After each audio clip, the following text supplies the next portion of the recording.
I meet lots of interesting people who I want to help, and the best way for me to give back is to quickly share who they're helping professionally and who they wish they could privately or philanthropically help more. And I help you by keeping the interviews short and sweet. People in my circle can pick and choose who to directly and indirectly help with their business or charitable contributions. Who are you helping? Don't forget to subscribe or follow me on YouTube and TikTok so that they start paying me to do more interviews like these. Let's get started. Hey, how's it going? I'm Dan Fredenberg, and this is for Who Are You Helping? Today I've got Badri, and is it Malynur? Malynur? How did I do that? How bad was that? That was very good. You got it. Well, I was trying anyway. And what's going on here? Well, I'm Dan Fredenberg, and usually for 506B Me, I'm interviewing commercial real estate investors all day, every day, and that's for compliance reasons. You can't share your private deals, and you need to know who there's overlap with. But Badri over here is a prime example of somebody who's in my circle. I want to know a little bit more, but more importantly, I want to make sure that you know who's in my circle and what else is going on and how they can help each other. So before we get too excited, Badri, can you please introduce yourself a little bit? Sure. Thanks for the opportunity to be here, Dan. My name is Badri Malynur. I'm a co-founder of Avestor. Avestor is a platform which allows you to create customizable funds which combine the best features of syndications and funds. Think of it as a replacement of doing how you do syndication deals, but maybe a far more cost-effective way of doing syndication deals is how I would position it as. So. Wow, yeah, that's really awesome, and that's why I was really excited about having you on here. See, because basically, who are you helping interviews? It's when there's somebody in my circle. I know that syndicators and investors and operators are gonna want to know about it, and so I get people to come on here to answer. You know, who do you help professionally? Who do you wish you could help more? How can people help you? And then also how to reach out to that person. But in general, if you are a syndicator, investor, or operator in commercial deals, I do want to have my 15-minute little interview with you, and so check out with that. So the first question here, Badri, then is who do you help professionally? Now we can talk both about like who the avatar is, but like I guess I'll start off by saying what I like about what you're doing. Like with 506B Me, I'm focusing on the compliance side because me being fully digital, it's pretty easy to accuse people like me of public solicitation, you know, and that's a problem if you're doing 506Bs. It's not a problem if you're doing the ones that are okay for doing public offerings here. But you've got something new that I know I haven't got my head completely around. I think I've got a lot of it pieced together, but I wanted to have that clear. So who do you help professionally? Go ahead and take that away in whatever direction you think. Hey, thanks, Dan. So basically, if you are a syndicator, a sponsor doing their own projects, or you're a capital raiser raising capital for others, or you're a builder doing your own build to rent or other type of projects, you have to consider Avestor. Basically, what we do is provide a platform which allows you to create an evergreen customizable fund where you can put any number of deals instead of creating a separate PPM, a private placement memorandum for people who are not familiar with that, and creating a separate blue sky filing for each deal. We help you create one evergreen fund where you can add any number of deals, and your investors can come in, pick and choose which deal they want to invest, how much they want to invest, and they still get a single K1. So basically, I'm helping people who are either capital raising or have their own deals, or they have or they're a builder, save substantial amounts of money for in terms of the number of syndications and how many deals they do. Specifically for capital raisers, I want to add a couple of things. By creating a fund of funds with Avestor, you're much more likely to be in compliance with the SEC rules if you're capital raising for somebody because you're a fund of funds manager, rather than saying that, hey, I'm just capital raising for this and I'm a co-GP in that. And more importantly, your investors are completely protected in a firewall behind the fund. So the main GP will not have access to your investors. So you can control and build your own brand with the investors, as opposed to allowing the main GP to communicate with your investors directly. So that's a long-winded answer to your question, but I hopefully covered a lot of ground there. Yeah, it really did, and so I guess one of the things that hits me, and this is going kind of into the weeds, is like so. Does your fund have to be accredited? Because like I know that to be accredited as a fund, you have to be at the 5 million in holdings, or is there some sort of like other trick that you can mention, or is that saved for? Yeah, I think you hit the nail on the head.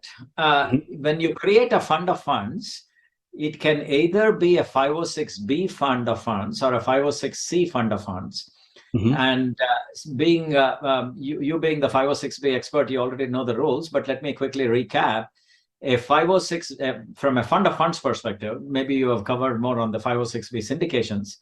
A 506B fund of funds can invest only in 506B syndication deals until it hits $5 million. And then it can also invest in 506C deals. But you still cannot publicly solicit, and you cannot advertise a 506B fund of funds. But whereas a 506C fund of funds can take only accredited investors, but it can publicly advertise and it can invest in both 506B and 506C deals. So that's the trade-off when you want to create a fund of funds.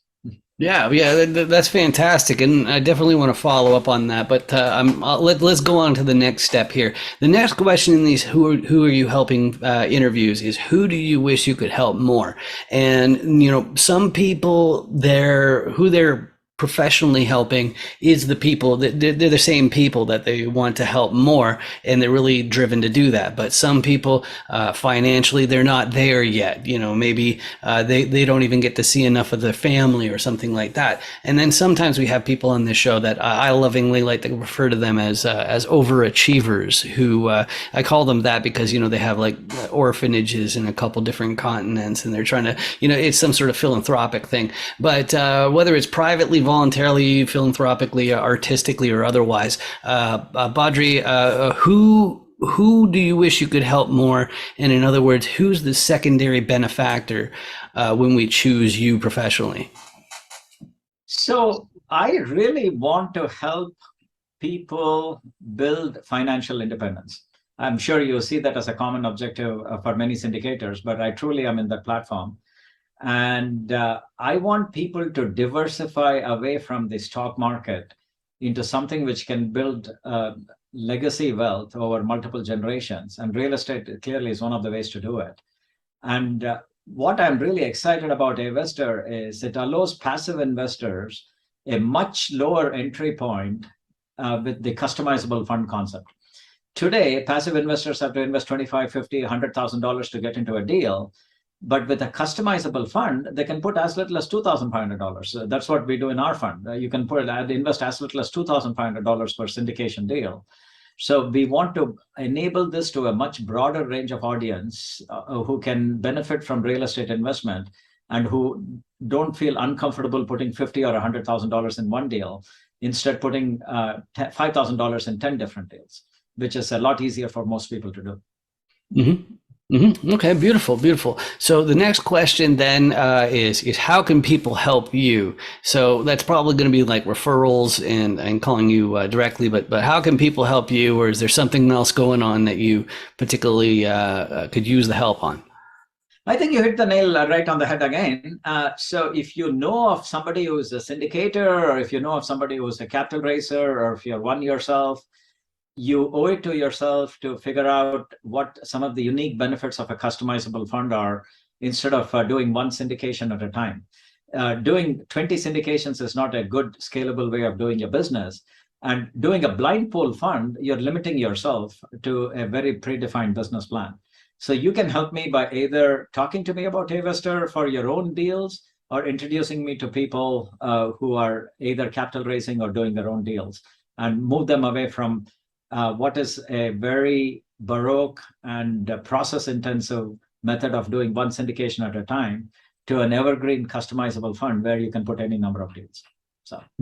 Beautiful, beautiful. And how can people reach out to do that? Like we ended up meeting up through some meetups, like Brian Briscoe's one, and I found him through some LinkedIn meetings. So LinkedIn's a great way to get a hold of me. How about you? LinkedIn is a great way to get hold of me too. If you just Google Badri Malynur, you'll find me in LinkedIn. Or I'm going to go ahead and give my email address. Feel free to reach out even if you just want to talk. And even if you're not interested in the investor, I love to talk to people from a wide range of backgrounds and audiences. My email is Badri, that's Badri, at avesterinc.com, AVESTORINC.com. And there's a ton more information in the website. Please do reach out. All right, beautiful. And so that's who Badri helps professionally. That's who he wishes he could help more. How people can help him, and how you can reach out to help him in those ways. But Badri, my last question is: did you know that if people hit the ugly red button that's under my QR code, that helps me? No, I did not know that. So, It does. It's the subscribe button. It's amazing. See that. Okay, like you'll probably notice that there is a big ugly red subscribe button or something, and the only way to get rid of that ugly button is to click on it, there you and go. then it'll exactly, and it's And free. you have a great range of interesting interviews. I encourage people to subscribe to Dan's show and listen to all the cool guests he's bringing on board. So. All right, excellent. So thanks a lot for that. And in all honesty, all that the subscribe button does, it doesn't charge you anything, but it means my videos might show up on your list of suggestions. And honestly, you don't even have to pay attention to those other videos. I just appreciate you watching, and I appreciate you coming in and clarifying what you're up to, Badri. This has been fantastic getting to know you better. Hey, thanks, Dan. Great to be here. Awesome. Thanks. Hey, what's up? I'm Dan Fredenberg, and realestateisascam.com has the brand new book, which is what you should have. You should have the book. And what's the book all about? Real estate's a scam? Well, it's my biggest thing is taking aim at coaches who teach people how to do illegal real estate transactions, because that pissed me right off when I learned about it. And the other thing too is the different securities acts that basically mean if you're poor, then you're going to have to meet a bunch of lawyers and get really, really lucky just to make sure you're not breaking the law by raising money. Anyway, so I hope you check it out. Thanks, guys. Bye.